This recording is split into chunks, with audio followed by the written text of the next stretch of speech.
ہے سلام عاجزانہ آپ کے دربار میں، کاش آئے یہ دیوانہ آپ کے دربار میں۔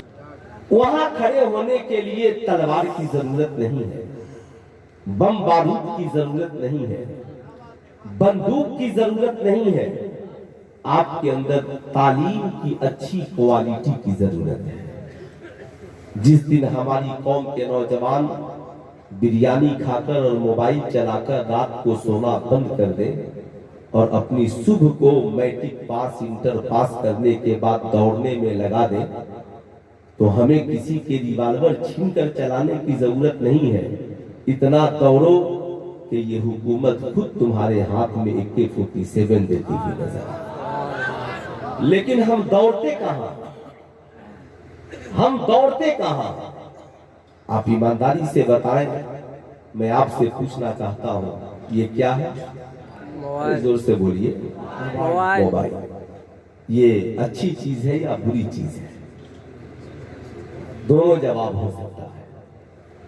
آپ اسے اچھی بھی چیز کہہ سکتے ہیں، بری بھی چیز کہہ سکتے ہیں۔ غور سے سنیے گا، میں کسی جانے والے کو کہوں گا بھی نہیں کہ آپ چلے آئیے، اور محمد علی فیضی صاحب جب تک ہے تو کسی کو کہنے کی بھی ضرورت نہیں ہے کہ چلے جائیے۔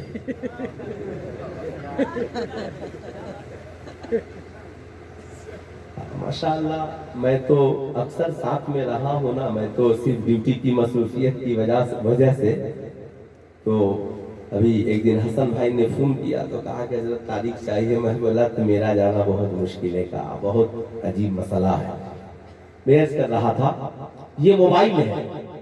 ایک نوجوان نے موبائل اس لیے خرید لیا کہ میں بدیس جاؤں گا، کماؤں گا، پھر ماں سے بات کرنے کے لیے موبائل چاہیے، بیوی بال بچوں کی خبر و خیریت کے لیے موبائل چاہیے، قرآن شریف کہاں کہاں لے کر گھوموں گا، چلو اسی موبائل میں کنز الایمان ڈاؤن لوڈ کر لوں گا، چلو گانے بہت لوگ سنتے ہیں، میں اسی موبائل میں سرکار کی نعتیں سنوں گا، اسی موبائل میں کچھ مسائل کی کتابیں پڑھ لوں گا، علماء اہل سنت کی تقاریریں سن لوں گا، مفتیان دین متین کی کچھ مسائل جان لوں گا۔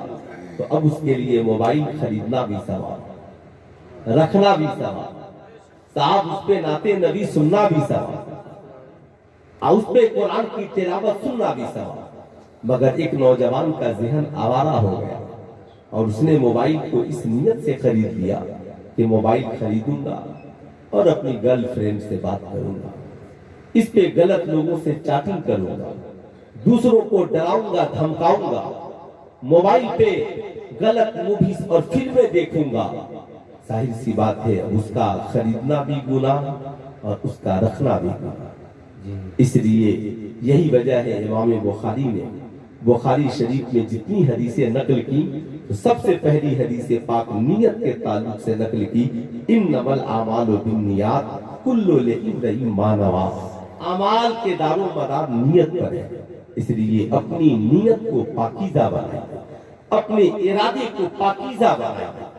آپ اپنی زندگی میں جو بھی کام کریں، انشاءاللہ اگر نیت میں پاکیزگی ہے تو انشاءاللہ انجام میں پاکیزگی آ ہی جائے گی۔ تو انشاءاللہ کتنے لوگ آج سے اپنی نیت کو پاکیزہ بنائیں گے؟ ذرا ہاتھ اٹھا کر بتائیں تو کتنے لوگوں کی نیت میں پاکیزگی آئے گی انشاءاللہ۔ ٹھیک یہی پاکیزگی ہر جلسہ، علامہ رئیس القلم کہتے ہیں کہ جلسے کا وجود ہو اور اس سے کوئی تحریک جنم نہیں لے، پھر اس جلسے کا کیا مقصد ہے؟ رئیس القلم سے کسی نے پوچھا تھا، حضوروں کو جمع کیجئے اور جمع کر کے پوچھئے، صاحب یہ بتائیے گنتی کی شروعات کہاں سے ہوتی ہے؟ کہیں گے مولانا گنتی کی شروعات 1 سے ہوتی ہے، 1 کے بعد 2، 2 کے بعد 3، 3 کے بعد 4، 4 کے بعد 5، 5 کے بعد 6، 6 کے بعد 7، کہا 7 کے بعد، کہا گنتی کی کوئی انتہا نہیں ہے، گنتے چلے جاؤ۔ قرآن نے 1450 برس پہلے کہا کہ تم اللہ کی نعمتوں کو چاہ کر بھی